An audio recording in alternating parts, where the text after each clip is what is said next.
Salut Nico. Première question, déjà bienvenue dans Mais dis-moi tout, merci d'être venu. Bah, merci à toi de m'avoir invité. Comment tu vas? Je vais bien. Et Bien. si je vais bien, c'est Juvamine. Oh là là, Allez. on la garde. Une autre question, là on est dans un lieu assez particulier, où est-ce qu'on est? Où est-ce que tu nous as On amené? est à la Nouvelle Scène, qui est donc une péniche à Saint-Michel, qui est un lieu que j'adore. C'est une des dernières salles indépendantes de théâtre à Paris, tenue par Jessie Varin, que j'adore. Qu'on remercie d'ailleurs de nous accueillir. Voilà, qui nous reçoit et en fait qui a toujours reçu les artistes avec énormément d'amour et voilà. C'est un beau lieu chaleureux qui permet aux artistes de s'exprimer dans un environnement bienveillant et donc du coup voilà. Qu'est-ce qui t'a donné envie d'être comédien? J'ai toujours été baigné là-dedans, mon père était comédien, donc j'ai grandi en regardant mes parents prendre des cours de théâtre, donc forcément c'est quelque chose qui m'a pas mal influencé. Mais au départ je me destinais pas spécialement à ce métier-là. J'ai fait un atelier théâtre en fait en troisième. Ok. Ce que j'ai ressenti sur scène quand le rideau s'est ouvert et quand le public a applaudi, je me suis dit ok, c'est ça que je veux faire toute ma vie. Révélation quoi. Toi-même t'as pris des cours de théâtre? Tu parlais de tes Ouais. parents qui avaient pris des cours de théâtre, toi-même t'en as pris? Ouais, j'en ai pris pendant 4 ans au conservatoire d'arrondissement. D'ailleurs j'encourage tous les gens qui veulent se former à faire les conservatoires d'arrondissement parce que c'est moins cher et la formation est tout aussi bonne. Tu dirais que c'est quand même différent d'être comédien de théâtre et comédien de web? Au théâtre, il y a des conventions du mensonge en gros.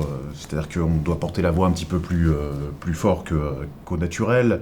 Il y a un dispositif scénique, etc. Le public est dans la salle, dans un fauteuil.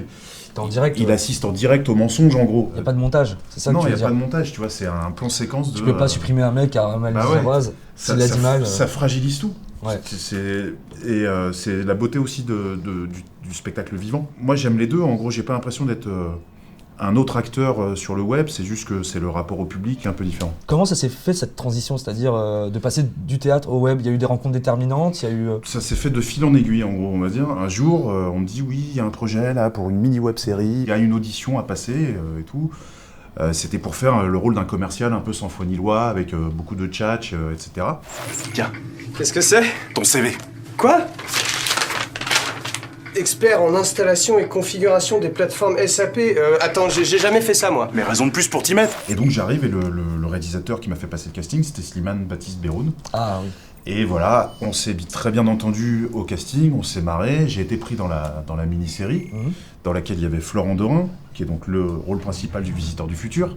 Et puis, à l'issue de cette petite web-série où on s'était très bien entendu avec Slim, quelques mois plus tard, il écrit une série avec François Descraques qui s'appelait Les Opérateurs. Bonjour, soyez le bienvenu dans votre nouvelle entreprise. Mais qu'est-ce que... C'est le leader du marché des solutions B2B. C'est un univers de collaborateurs. C'est un lieu d'accueil et de renseignement. C'est grand. C'est très grand. C'est... là où je travaille. Voilà. C'est une deuxième famille, mais qui vous aime vraiment. On s'est très bien entendu, et puis il était en préparation de la saison 4 du Visiteur du Futur. C'est là que j'ai intégré le casting du Visiteur du Futur saison 4, et en gros j'ai rencontré toute la bande, Eleanor Cos, tous les gens qui sont devenus mes potes et mes partenaires de jeu. Flaubert était en pleine scission avec sur E4 et était en train de développer ses projets perso chez Golden. Il m'a dit écoute là à la rentrée je vais commencer à faire mes sketchs perso, si ça te dit, moi ça me dirait bien de te faire bosser dans des sketchs à moi. Et c'est comme ça que je suis rentré à Golden en tant qu'acteur. Tout s'est fait un peu en même temps. J'ai fait 1 an juste en tant qu'acteur chez Golden et l'année d'après j'ai intégré le pôle Auteur, oui. Ouais, T'as fait voilà. Détestable. Détestable, Jojo. Jojo. Bonjour. Bonjour. Bonjour. Bonjour. Bonjour. Tu sais que dans le temps, je faisais des vidéos à 10 millions de vues. Ouais. Salut mes petites tartelettes. Alors là dernièrement il y a un petit film qui est sorti, je sais pas si vous en avez entendu parler. Star Wars. Ça c'est les deux plus marquants et sinon Ouais. j'ai fait des sketchs aussi pour le Lab qui était une entité Oui. sur le site de Golden. Voilà. Là, j'ai une question un peu plus... Au départ, pour tout vous dire, j'avais l'intention de jouer à Shifumi avec toi. Ok. Et que si je gagne, je te pose la question. D'accord. Et si je gagne pas, tu me poses une question. Oh. Ok. On l'a fait? Ouais. D'accord. Alors attends, faut Attends, définir ouais. les règles. Alors, ouais. Alors, parce que... C'est quoi qui est interdit en général? C'est le puits qui est interdit parce que Ouais, ça- pas le droit au puits, pas le droit aux flammes, pas le droit au truc, c'est Ah oui, non, ça bien sûr. Ouais. pierre, C'est pierre, feuille, ciseaux. ciseaux, feuille. Ok, pierre, feuille, ciseaux. Ok. En une fois. D'accord. Ah. 1, 2, 3. 1, 2, 3. 1, 2, 3. 1, 2, 3. Non. Non. Alors c'est quoi, c'est la feuille couvre la pierre ou pas? Oui, C'est la feuille couvre la pierre. Ok, Ouais. d'accord. Alors moi, c'est à moi de te poser Toi, une tu peux question. me poser une question. Si tu veux, sinon je te pose ma question. Mais comme t'as gagné quand même. Alors moi, Mehdi, je te connais depuis quelques années Ouais. maintenant. Je t'ai connu plutôt à la prod Ouais, bien sûr. au départ. Et je voulais savoir, toi, qu'est-ce qui a motivé d'un seul coup cette volonté, pas radicale, mais de vouloir passer devant la caméra et te mettre un petit peu comme ça dans la peau d'un journaliste, d'un intervieweur? J'avais quelque chose à raconter. Ouais. C'est en fait, je sais pas, j'avais quelque chose à raconter. Ok. J'avais envie de raconter des histoires et j'avais envie que ce soit moi qui les raconte. D'accord. Et la forme que ça a pris, c'est ça. À l'avenir, je sais pas ce que ça prendra, mais en tout cas, non, moi je m'éclate plutôt à faire ça et puis à écrire aussi, oui, à écrire. Voilà, c'était la minute Nico Moitou. Toi qui étais comédien avant, le phénomène youtubeur en France, comment toi tu le jauges, comment tu le vois YouTube, au sens plus simple du terme, c'est la possibilité pour moi d'aborder des rôles, de bosser d'une manière beaucoup plus rapide et simple que sur un support télé ou cinéma. C'est-à-dire qu'on m'a donné la possibilité et d'écrire, de me faire produire, de même réaliser, de jouer avec plein de partenaires différents, des personnages différents, avec une rapidité que j'ai retrouvée et une liberté que j'ai retrouvée nulle part ailleurs pour l'instant. Donc moi, YouTube, pour moi, c'est ça. C'est un endroit formidable de liberté, de création, de proximité avec les artistes. On va parler de ta chaîne YouTube perso maintenant, Ouais. parce que tu as créé ta chaîne YouTube il y a quoi, il y a 2-3 ans? Il y a 2-3 ans, Et elle mais il est... n'y a que depuis décembre que je mets du contenu. Enfin, j'ai mis un contenu. Un pour contenu. l'instant. Voilà. Le court-métrage qui s'appelle Papillon.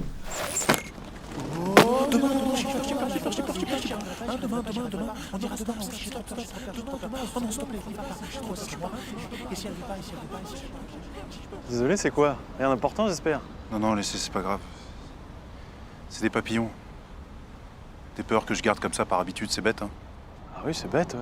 T'es pas forcément dans le registre du LOL. Non. Tu vois. non. Et Mais j'adore ça quand même, hein, mais...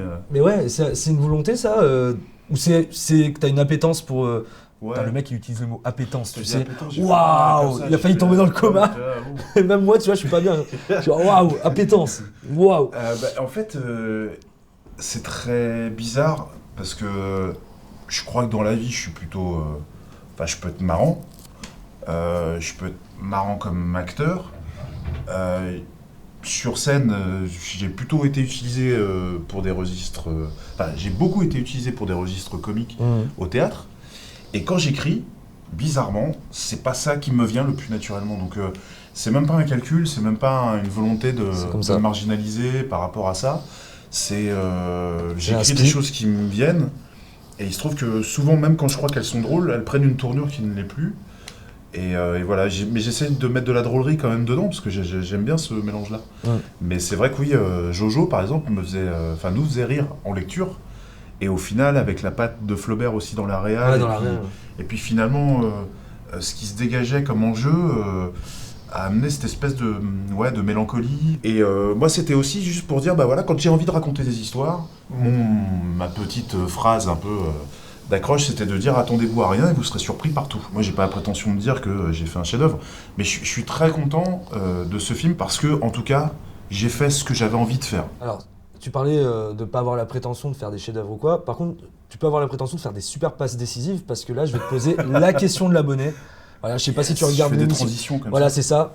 Je sais pas si tu regardes l'émission. Si, bah oui. Alors, oui. c'est gentil déjà. Dans l'émission, il y a une petite séquence qui s'appelle la question de l'abonné. Je sélectionne une phrase ou une question que pose un abonné et à qui tu n'as méchamment pas répondu. Ouais, alors, je suis désolé du coup si je l'ai pas En plus, fait. il faut savoir que en vrai, tu essayes de répondre au max. Ouais, j'essaie. T'es assez proche de ta communauté. C'est Victoria Petit qui nous dit juste waouh, j'adorais ton talent d'acteur, mais je viens de me prendre une baffe par l'écrivain, donc je pense qu'elle veut dire auteur, réalisateur. Et du coup, c'est pas une question, mais moi je vais t'en poser une. Bah, déjà, c'est très gentil de sa part. Voilà, c'est vrai que c'est gentil en vrai. C'est super. Moi je te l'ai jamais dit ça, par exemple. C'est pas grave. Mais je t'aime beaucoup quand même. Mais moi aussi. Sinon je t'inviterai pas en vrai. Ah, Mais oui, c'est vrai. du coup, est-ce que tu as envie de plus réaliser, de encore plus écrire? Est-ce que tu as envie de partir là-dessus? Écrire, j'ai toujours écrit en fait. C'est-à-dire que j'ai toujours adoré ça, écrire. Quand j'étais en première, j'écrivais des nouvelles, j'ai toujours aimé ça. Donc c'est quelque chose qui m'a toujours fait, qui a toujours fait partie de moi, qui m'a toujours fait envie, l'écriture en tout cas.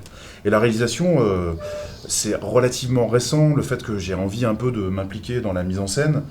Aussi fort des encouragements que j'ai pu avoir de François Descraques, de Slimane justement, qui sur Détestable ou sur Jojo sentaient dans mon écriture quelque chose qui pouvait être intéressant aussi pour le metteur en scène que je pourrais être. J'ai mis du temps, là je l'ai fait, je m'en sentais capable, c'était une manière de me tester aussi. Je sais pas si je vais continuer à réaliser beaucoup de choses. Là j'ai le projet d'en réaliser encore 2. Mais l'écriture, oui, ça c'est sûr. Et c'est quoi la casquette que tu préfères entre acteur, réalisateur et auteur? Acteur, parce que c'est pour l'instant la profession qui m'a donné le plus de sensations, qui m'a permis de rencontrer le plus de gens. Et j'espère faire ce métier toute ma vie. Réaliser, c'est le cadeau, quoi. C'est le bonus. C'est le truc, c'est génial, mais ça me fait peur. J'espère revenir au théâtre aussi, parce que ça me manque un peu. On y est. Hop là! Oh la vache! Puis moi j'ai Tu sais que j'y ai pas cru, hein. Je voulais faire une vanne depuis tout à l'heure, j'y ai pas cru. Du coup, Nico, là c'est un moment un peu spécial. Je t'avais prévenu que on devenait un peu plus enculé dans Mehdi Moitou. Ça va plus s'appeler Mehdi Moitou, ça veut dire Mehdi enculé. D'accord, ok, super. 3 titres de série dans lesquels t'as joué. Okay. Et tu dois en sélectionner une que tu referais sans hésiter. D'accord. Sans hésiter. Donc, Le Trône des Frogs, Tout pour le muscle et Les Visiteurs du futur. Le Visiteur du futur. Pardon. Que je referais sans hésiter, sans hésiter. La même série, le même rôle ou la suite de ces séries-là? La suite. Ok. Dans lequel tu retournerais, quoi. En choisir un, ça veut dire éliminer les 2 autres. Ah, le salopard. Ah, c'est vraiment un salopard, le salopard en fait. Non, c'est Mehdi enculé. Tu dois choisir la mort. Putain. Bah, appelle François, hein, écoute, demande-lui. En fait, je vais dire Le Trône des Frogs. Parce que du coup, je sais que je vexe potentiellement une partie des potes, c'est-à-dire Tout pour le muscle, parce que François Descraques a participé à l'écriture de la saison 2 du Trône des Frogs. Ah ouais. Donc je sais qu'il m'en voudra pas, même si j'ai adoré jouer Raymond dans Visiteur du futur, mais l'évolution de mon personnage dans le Trône des Frogs, forcément j'ai envie de voir ce qui va se passer à la saison 3. On arrive bientôt à la fin déjà de ton Mehdi Moitou. Ok. Qu'est-ce qu'on peut te souhaiter, Nico? À toi. De trouver... La paix. Ouais, non, mais tu sais, ça fait...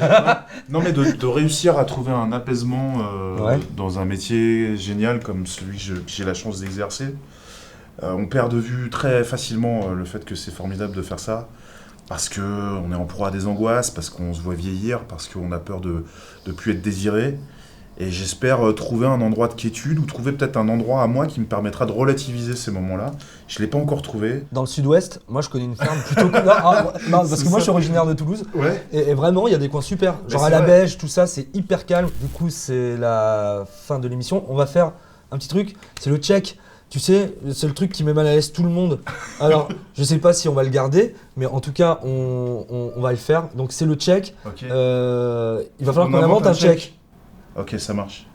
Qu'est-ce qu'on peut faire? Je sais pas. En vrai, une bonne poignée de main. Ouais, une bonne poignée de main, ou alors... à la romaine. Tu vois, je pense qu'en fait...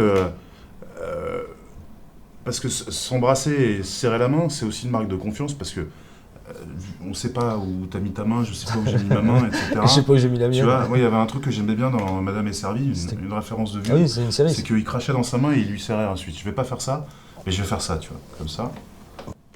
Un truc bien dégueulasse. C'est une marque de confiance, ok. Ouais.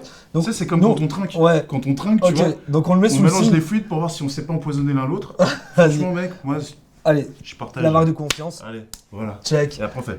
Voilà, et puis on va dire. Voilà, c'est un T'as bon stressé, check dégueu, quoi. T'as stressé pendant une temps. Merci à vous de nous avoir suivis, d'avoir regardé l'émission.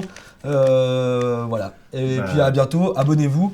Abonnez-vous à sa chaîne aussi. Il y a des choses qui arrivent bientôt, soyez patients. Mais en tout cas, en attendant, dis-moi tout, quoi. Et Nico Bernot. Bah merci.